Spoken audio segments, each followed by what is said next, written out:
Welcome back to Solynod Hex, everyone. Today we're holding session number 399, and today's session is sponsored by our patrons and donors. Thank you very much, patrons and donors, for your generous pledges.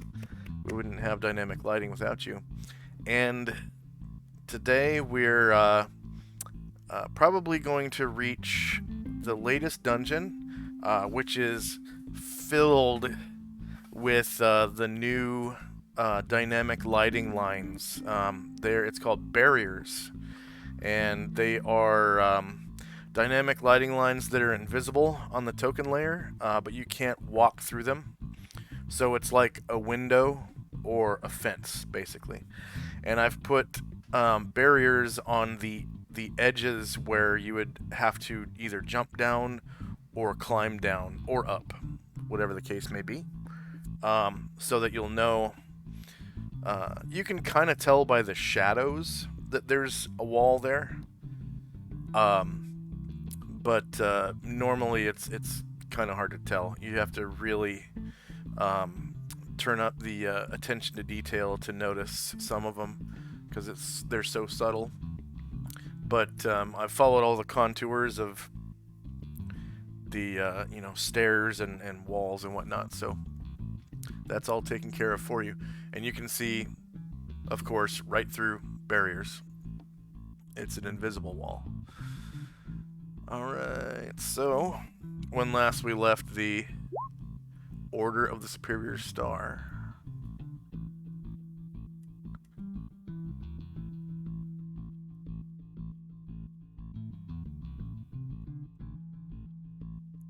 They were in a forest.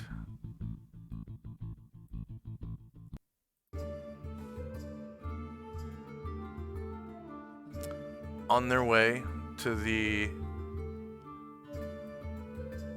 Huantang Archaeological Complex. It's a rather thick forest, but they're right there at the edge.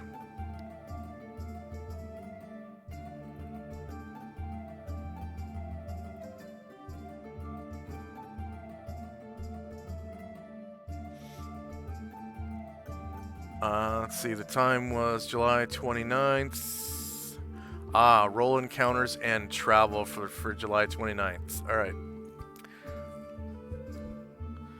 So everyone's moving at the rate of the slowest creature, which was 24, I believe.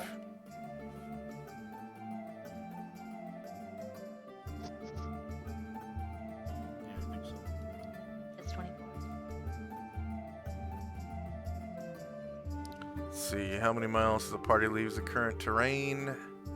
That looks like 6 to me. Yeah, we'll call it 6.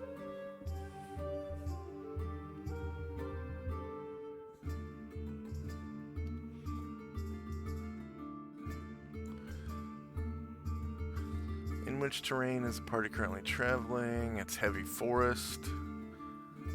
Into which terrain will the party travel? It's gonna be low mountains.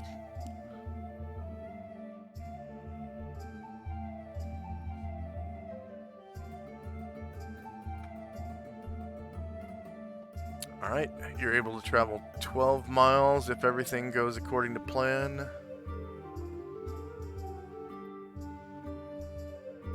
Just roll random encounters for the forest. In the morning before we leave, Tenzi will go up to Asher and cast Sacred Guardian on her because the other one wore off. Okay. Let's go ahead and put that on the. Oh, you're not doing it every day though, right? Right. It's like once every 11 days or something like that. 12 days. And it lasts for hours and hours? Days and days. Days and days. 1 day per level. Okay. You have the Eon 11. Did we took a rest, right? Yeah, you're just starting your travel for the 29th. And Varen is going to update 1 unfailing endurance, which as soon as Tenzi indicates he's out, I will fix. Yep, I'm good. Thank you. In the mountains, July 29.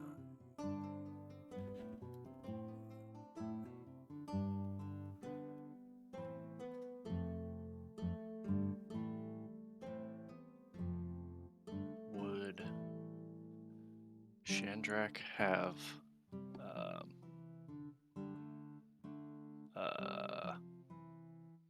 crap, what's it called? The fire protection. Do you have that prepared? No, I don't have that prepared, but I can get it for you to next time if you'd like something proofed. Proofing. Yes, that's it. Yes, please. If at your convenience at some point. I already did your armor. What else would you like? It would be my new set of armor. Oh, that's right. That's right. All right, so at approximately 7 a.m., so that's just like right when you start traveling, you move up a couple hundred, yards or whatever, and come to a creek.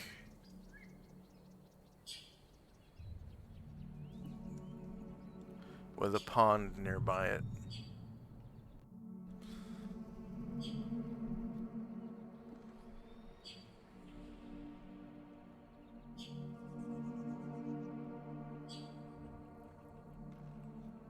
If everyone could roll base size initiative for me, please. And are the tokens not giving sight? I can see. Yeah, I see the shadows behind the trees. Oh, just a second. Let me put all your horses to the back. Let's see.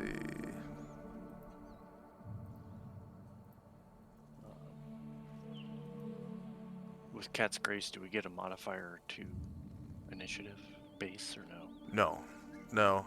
The only thing that modifies initiative in 2nd edition is the magic of your weapon. And then there's a proficiency called quickness.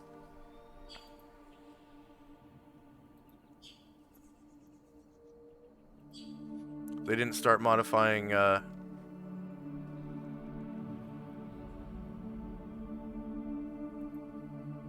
initiative with Dex until 3rd edition. As far as I know.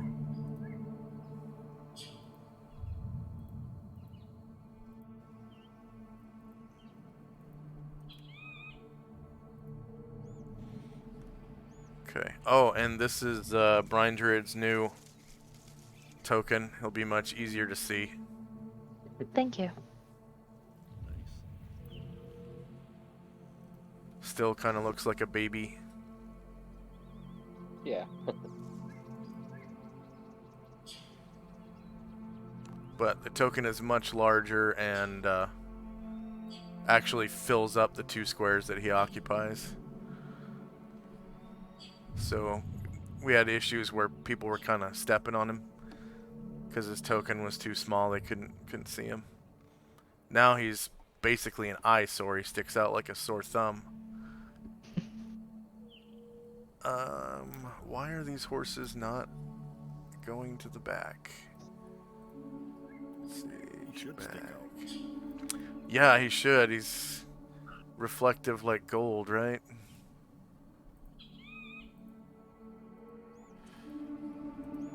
And 2 back. There we go. Now they're to the back. Can I roll for my daily Cat's Graces? Yeah, go ahead and resolve that. And then change the scores as well, please. All right. So time now is 7 a.m. First one for Chandrak, second one for Asher. Only get 3 points this time, Asher. That's fine. Thank you very much. Alright, third for Ryer, and last for Airdrin.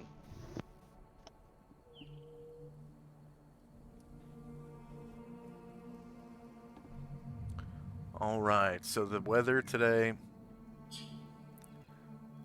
is favorable with precipitation, so there's a little bit of rain going on.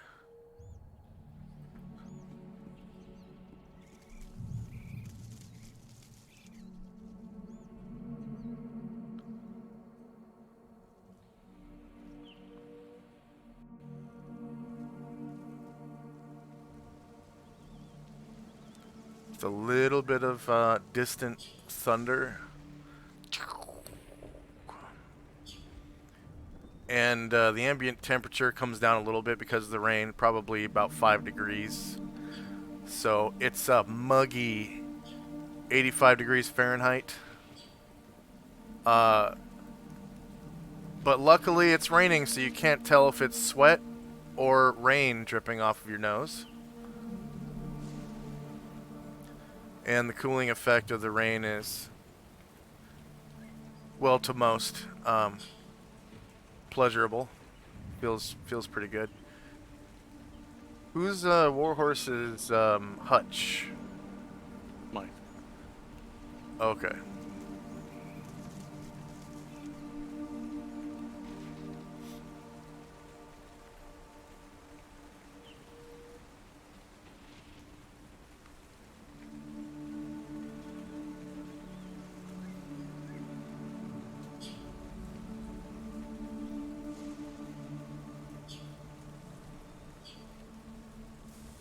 And you guys make it to about the edge of this stream here.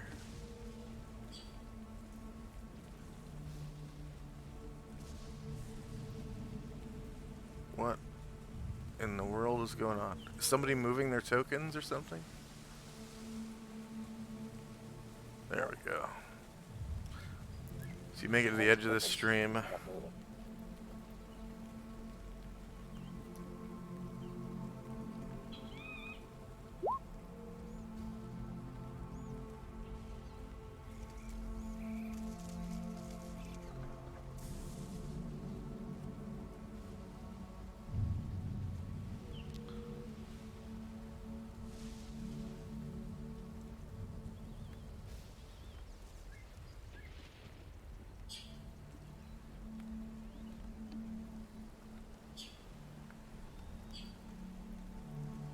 Okay.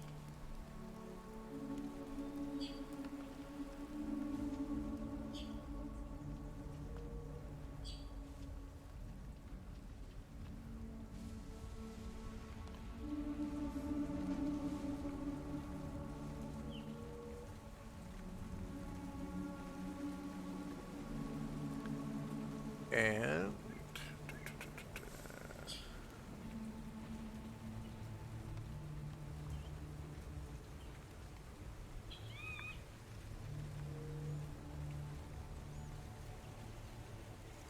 where is my macro? Why?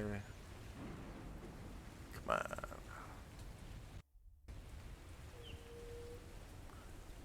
Ah.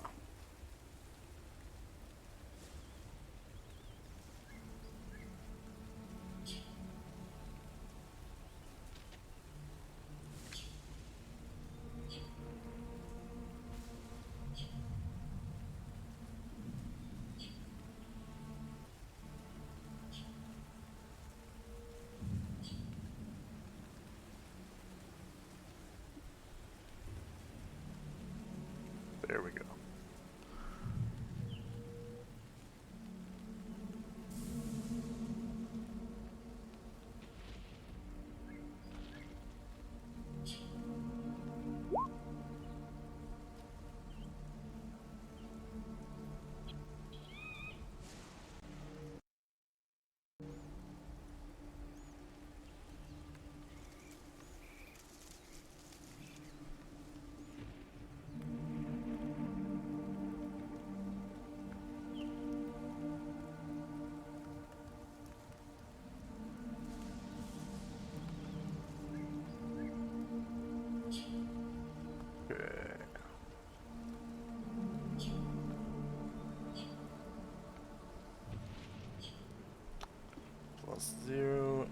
+2.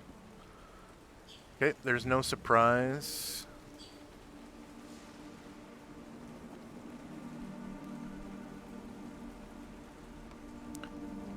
So you guys hear some noise directly north of you.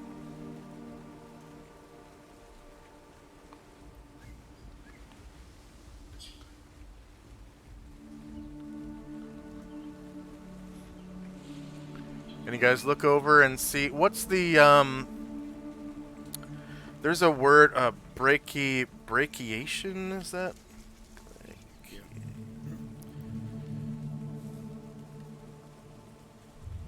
An animal behavior specialized form of arboreal locomotion in which movement is accomplished by swinging from one hold to another by the arms, yeah. So there are creatures in the trees brachiating towards you. So, brachiation is the way apes move through the trees. Their arms are longer than their legs, so they are able to grab onto a branch and swing and let go and kind of fly through the air for 10 to 20 feet and then grab another branch. And this canopy that they're in is about 20 feet off the ground. And there's a pretty good group of them, pretty good sized group, of about, looks like 9. Let's see, 2, 3, 4, 5, 6, 7, 8, 9. And you can see that their fur is this like dark orange color.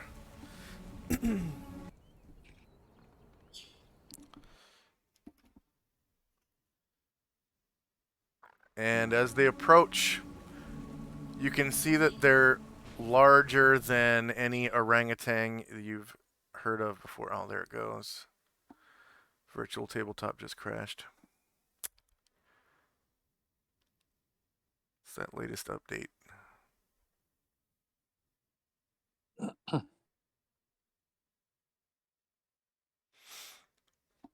So 9 of these creatures are brachiating towards you.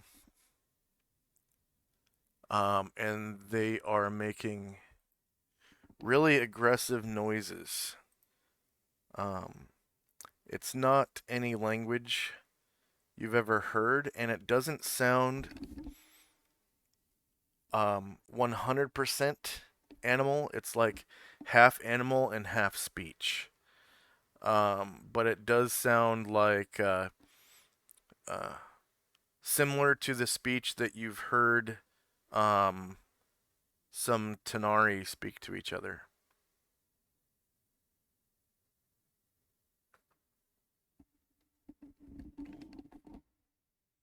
And as they approach, you can see they have very feral features, long claws on the ends of their fingers. They have fangs, which orangutans don't normally have fangs. And through the rain, they deftly maneuver towards you.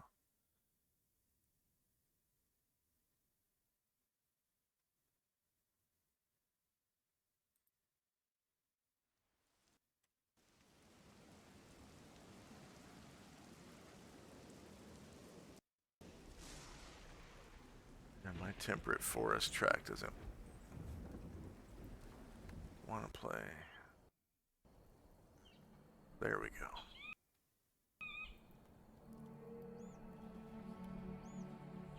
All right, so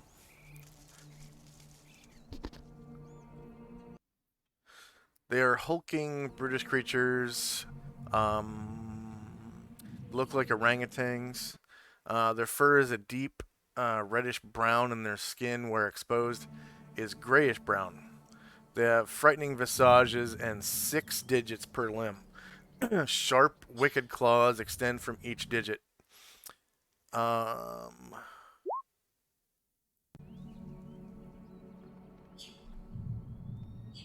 it seems that as they brachiate towards you, they're moving at a swift speed, like faster than a human. Slightly faster than a human.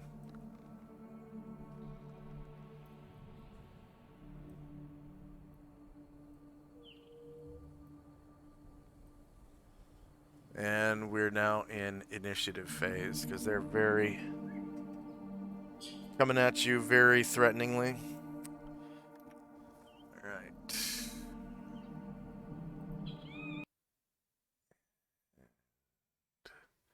Combat Andrea.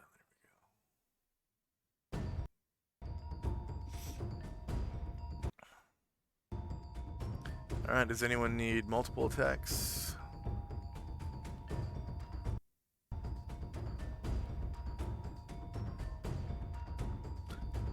Mic check. Can anyone hear me? Yeah. Yeah. Okay. Good.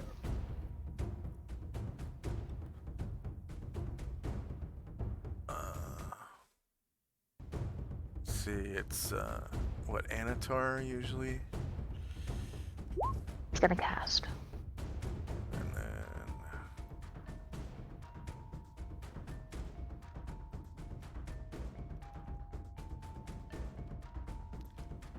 Masashi.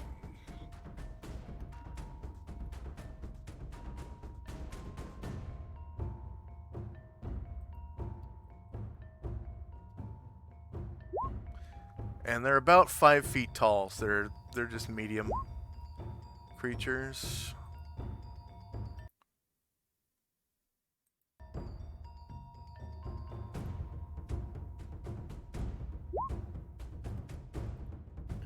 Yeah.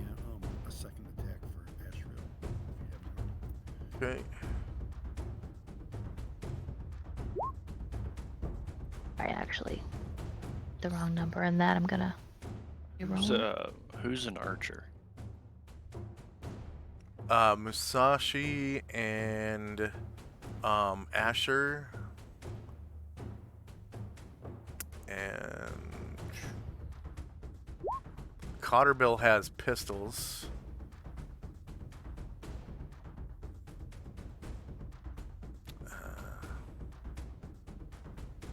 There's Asheville.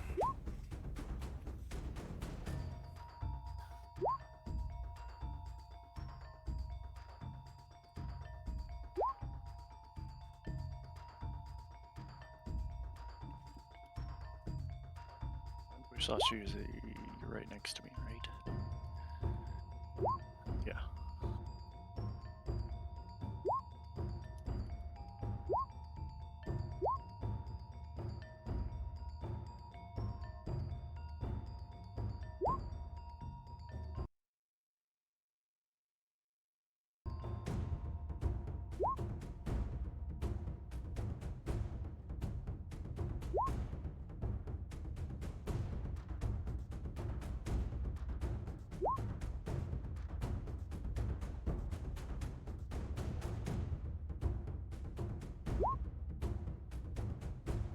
Want to lean over and cast Bless on Musashi's bow, or bless his bow.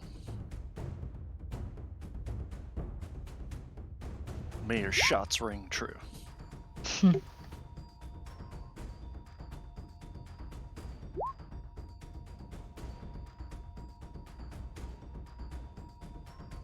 So he's gonna have to come to you for you to cast that. He's right next to me. You're mounted and 10 feet from him.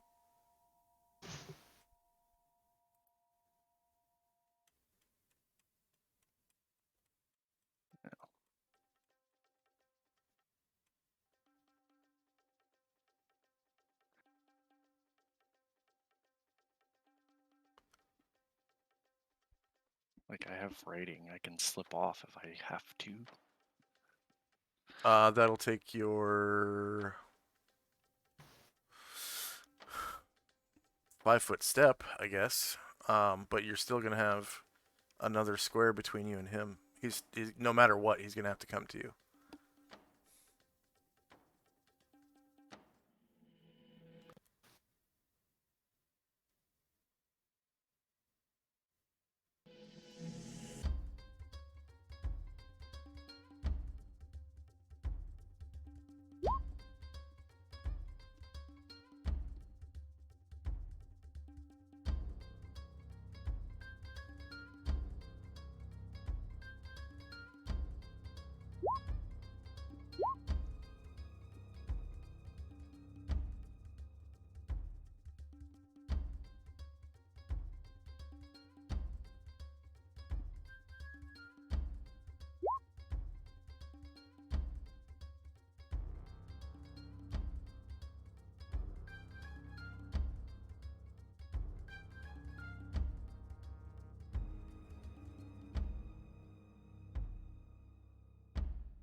Whoops.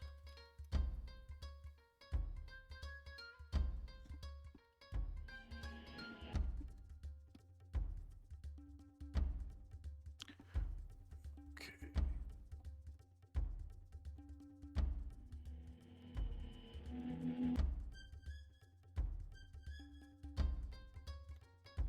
All right. Here we go. First up is Asher. Right. Asher's just gonna dismount. Okay. Anatar's casting. Yeah, that's gonna be a fireball. Okay.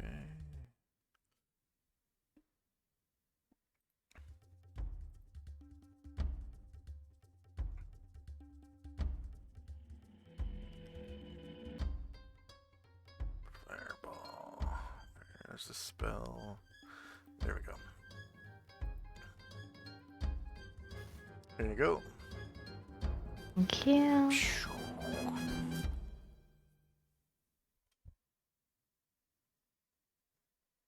Yep, I like it there. And I will roll.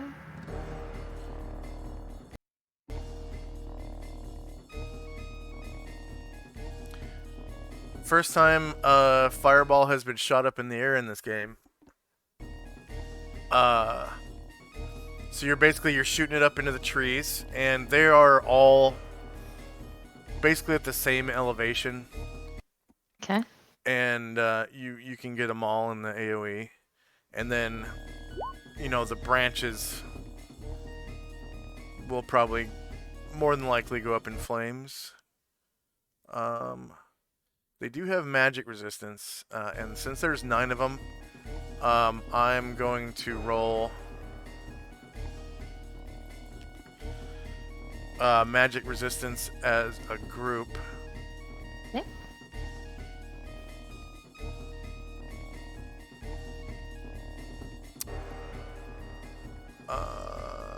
Okay, magic resistance. What are you resisting? Fireball.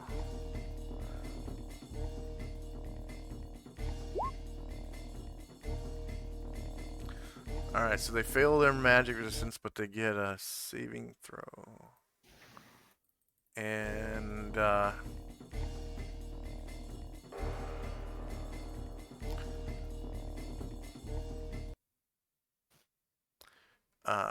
Tanari take half damage from magical fire. So if they make their saving throw, they take no damage. If they fail, they take half.